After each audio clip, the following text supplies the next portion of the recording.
नमस्कार, मैं हूं प्रभाकर मणि तिवारी। आप देख रहे हैं मेरा खास कार्यक्रम पॉलिटिक्स विद प्रभाकर।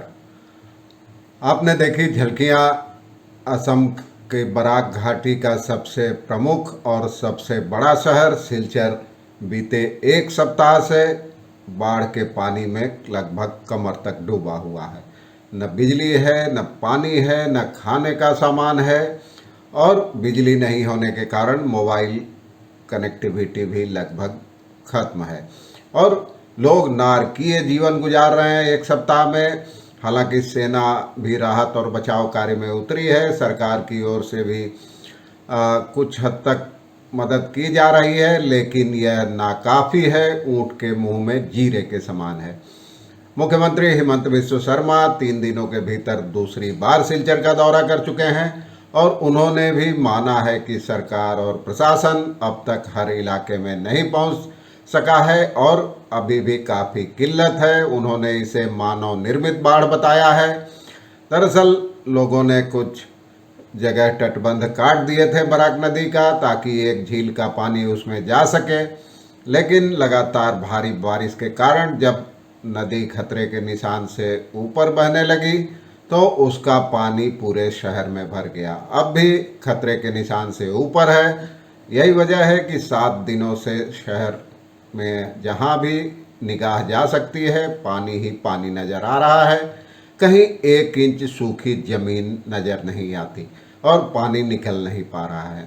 एक बार फिर आज बाढ़ की चर्चा, बेहद गंभीर हालात है और वीडियोज़ भी दिखाऊंगा। शुरू में भी झलकी दिखाई मैंने, देखिए। जचे तो चैनल को सब्सक्राइब करें, मित्रों परिजनों के साथ शेयर करें और घंटी का निशान भी दबाएं।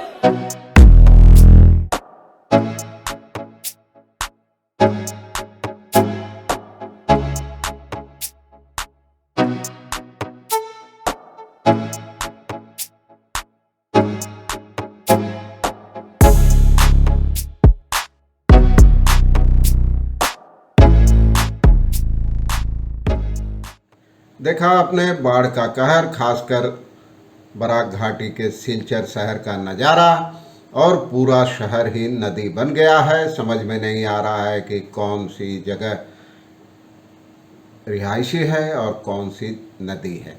और बाढ़ के कारण पूरे असम में अब तक करीब 150 लोगों की मौत हो चुकी है।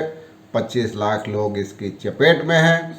सबसे ज़्यादा प्रभावित जिलों में कछार के अलावा सिलचर, बक्सा, बरपेटा, बिश्वनाथ, चिरांग, दरांग, धेमाजी, धुबड़ी, डिब्रूगढ़, दीमा हसाओ, गोलपाड़ा, गोलाघाट, हैलाकांडी, होजाई, करीमगंज, लखीमपुर, माजुली और मोरीगांव जैसे इलाके शामिल हैं। और दीमा हसाओ वह जिला है जो असम का एकमात्र पर्वतीय पर्यटन केंद्र हाफलॉन्ग वहीं है और हाफलॉन्ग स्टेशन तो बाढ़ के पहले दौर में ही धराशायी हो गया था। ट्रेनें पलट गई थी, पूरा स्टेशन मलबे और पानी के नीचे डूब गया था। अब भी उसे पुराने स्वरूप में नहीं लाया जा सकता है, नहीं लाया जा सका है। लगातार युद्ध स्तर पर काम चल रहा है, बावजूद इसके अब भी काफ़ी कुछ होना है। एक छोटे सेक्शन में रेल सेवा बहाल हुई है, लेकिन अब तक गुवाहाटी से सिलचर के बीच रेल संपर्क बहाल नहीं हो सका है। सड़क संपर्क भी कटा हुआ है और फिलहाल गुवाहाटी से सिलचर केवल हवाई सेवा ही चल रही है। राज्य में करीब 75,000 हेक्टेयर में खड़ी फसलें बर्बाद हो गई है और धान जो प्रमुख फसल है उसके खेत तबाह हो गए हैं। खरीफ की फसलों को ज़बरदस्त नुकसान हुआ है और 2 लाख से ज़्यादा लोग राहत शिविरों में रह रहे हैं। अब बारिश कम होने से कहर कुछ कम हुआ है, लेकिन सिलचर में हालत अब भी गंभीर है। लोग पीने के पानी को तरस रहे हैं और सिलचर में मेडिकल कैंप लगाने का निर्देश दिया गया है प्रशासन की ओर से और सिलचर और दूसरे इलाकों में बिजली भी रोक दी गई है। तो आप समझ सकते हैं, हालत का अनुमान लगा सकते हैं। 7 दिनों से बिजली नहीं हो, खाना नहीं हो, पीने का पानी नहीं हो। हेलीकॉप्टर से कुछ खाद्य सामग्री गिराई जा रही है, लेकिन वह नाकाफ़ी है। ऊँट के मुंह में जीरे के समान है। तेल, बच्चों का खाना, सब्जी, दवाएं भी मुहैया कराई जा रही है, लेकिन उससे कोई बात नहीं बन रही है।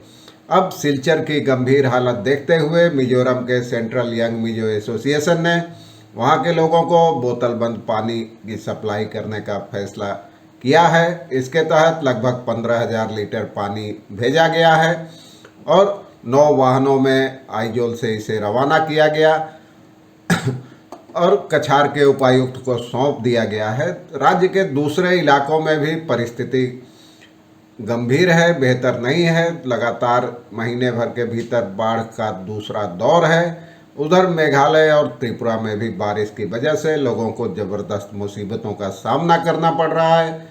मेघालय में ज़मीन खिसकने से कई जगह सड़कें टूट गई है, पुल टूट गए हैं, कई लोगों की मौत हो चुकी है। त्रिपुरा की राजधानी अगरतला में भी तालाब का नज़ारा पैदा हो गया था पिछले हफ्ते। अब पानी उतरा है, लेकिन बावजूद इसके हालत बेहतर नहीं है। मेघालय में जैसा कि मैंने आपको बताया 18 लोगों की मौत हो चुकी है। त्रिपुरा में 10,000 लोग बेघर हो चुके हैं। त्रिपुरा में बीते 60 वर्षों में सबसे ज़्यादा बारिश हुई है। इस वजह से स्कूल कॉलेज भी बंद कर दिए गए हैं। इसी तरह मेघालय के चेरापूंजी में 1940 के बाद रिकॉर्ड बारिश दर्ज की गई है। मेघालय के मुख्यमंत्री कोनराड सांगमा ने बाढ़ में मारे गए लोगों को 4 लाख रुपए का मुआवजा देने का ऐलान किया है और काफ़ी कुछ दिया जा रहा है, लेकिन प्राकृतिक विपदा का स्तर इतना बड़ा है, भयावह है कि सरकार के प्रयास नाकाफ़ी ही नजर आ रहे हैं। सिलचर में कोई अपडेट होता है तो आपको फिर बताऊंगा। आज के लिए बस इतना ही। धन्यवाद, नमस्कार।